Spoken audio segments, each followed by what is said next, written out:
parle de perte de pouvoir d'achat. Aujourd'hui, l'inflation est galopante et les revenus ne suivent pas. Les entreprises, les outils qui sont à disposition de l'entreprise en termes de rémunération vis-à-vis de leurs collaborateurs, il y a l'aspect financier à travers les salaires, les primes, etc. Et il y a l'aspect non financier à travers les avantages sociaux, les formations, etc. On va regarder un peu les avantages sociaux et plus particulièrement l'épargne d'entreprise. Aujourd'hui, le rôle de l'entreprise, c'est d'offrir des véhicules et des outils pour optimiser cette épargne. Deux problématiques dans cet environnement inflationniste. Le premier, c'est protéger son épargne et le deuxième, c'est continuer à épargner. Quelles sont, selon toi, les solutions pour combattre la baisse du pouvoir d'achat? Merci beaucoup Mourad. Alors il n'y a évidemment pas de solution magique. La principale solution c'est d'augmenter le risque. À titre d'exemple, un investisseur pourrait tout à fait décider de sortir des fonds monétaires et des fonds obligataires pour investir une part plus importante de ses encours dans les actions.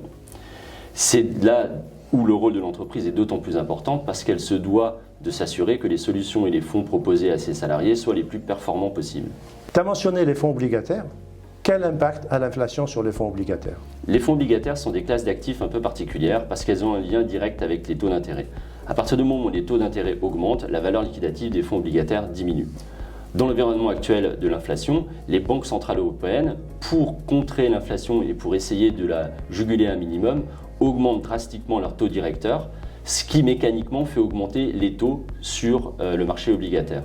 Et par conséquent un impact direct pour les salariés parce qu'ils voient leur valeur liquidative diminuer. Les fonds en euros sont investis en majorité sur des supports obligataires. Quel impact donc sur les fonds en euros? Alors le fonds en euros est le support préféré des Français. Il a l'énorme avantage de permettre une protection au capital et donc éviter toute perte d'argent pour le salarié. Il a le désavantage de proposer depuis quelques années déjà des taux de rendement très faibles. Le principal risque pour les fonds en euros est le risque d'arbitrage massif créé par un krach obligataire. En effet, dans ce cas, le gérant est obligé de vendre les obligations qu'il a en portefeuille et cela met en danger la structure du fonds en euros. La bonne nouvelle pour l'investisseur dans le fonds en euros, c'est que le gérant va progressivement remplacer des obligations à taux de rendement très faible par des obligations à taux de rendement plus élevé étant donné que les taux directeurs de la Banque centrale augmentent. Les fonds en euros sont systématiquement proposés dans l'épargne retraite. Quelle solution pour le salarié?